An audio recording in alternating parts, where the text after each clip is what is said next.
Oh.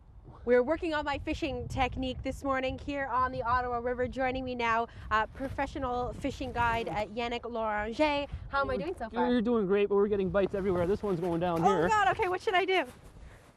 It's still on. We've been getting a ton of bites, but they just don't want to stay on. No, he dropped it, that's fine. Okay, he dropped it. I'll put that one down. Yeah.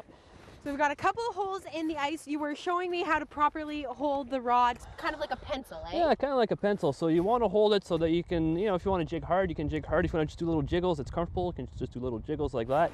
So that's right. You put your thumb on this side of the handle, you put your index on the handle like that, and you can just get little jiggles and lifts and whatever.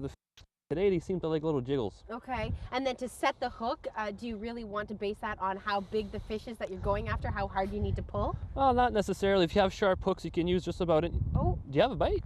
Yes. So set your hook. Good. Oh, you got him. Oh. He's on. He's on. What do we have here? Oh, look at this. It's my a little big catch for the day.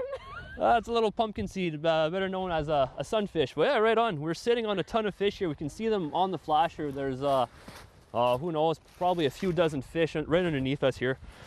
And you know, these fish, like fishermen say, you know, there's pride in size, but fun in numbers. So when I guide families and whatnot, you know, we can catch 100 of these in the day, and everyone has a blast. You know, and you get bigger ones, you can bring them home and eat them. But this is just a little guy. I think we'll end up throwing him back. Okay, these ones you would just catch and release. Okay, and Yeah. we're using worms at the moment. We're using worms at the moment. The fish are loving them. We started with minnows thinking they were crappie here, but it looks like we're sitting on a huge school of bluegill and pumpkin seed. So we've switched to little worms on little jigs, and it seems to be working. And oh, jeez. And now the different places I that you missed one. take families and groups, do you typically know what you're fishing for, Yannick, just because Yeah. you've been there so many times? Yeah, exactly. And I do a lot of scouting, so I don't like bringing out clients blind. So say a day before we go out, I'll go out by myself and figure out where the fish are, what they want, what time they're Nice. biting, what depth. So what I like to say is, you know, come out and catch. Don't go fishing, come out with me, we'll go catching. Yes, exactly. And I like that you've got the tent popped up behind Yeah. us just in case you get a little bit cold. You can head in to the heaters. You've got all of the equipment that you could use. The rod that we're using here, you mentioned, bends relatively easy. Yeah, we'll just put this fish back in the water for now.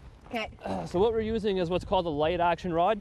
So it's designed for smaller fish like this, like your perch, your bluegill, your crappie. Okay. So it's got quite a bit of flex so that you can feel the softer bites.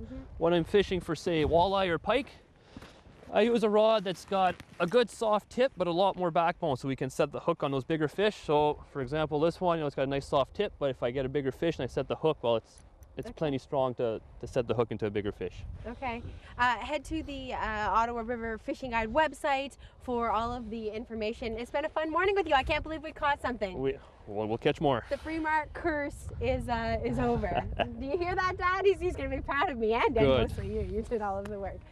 Thanks so much for the fun morning. And if you've never headed out onto the ice to do some ice fishing, definitely give it a try.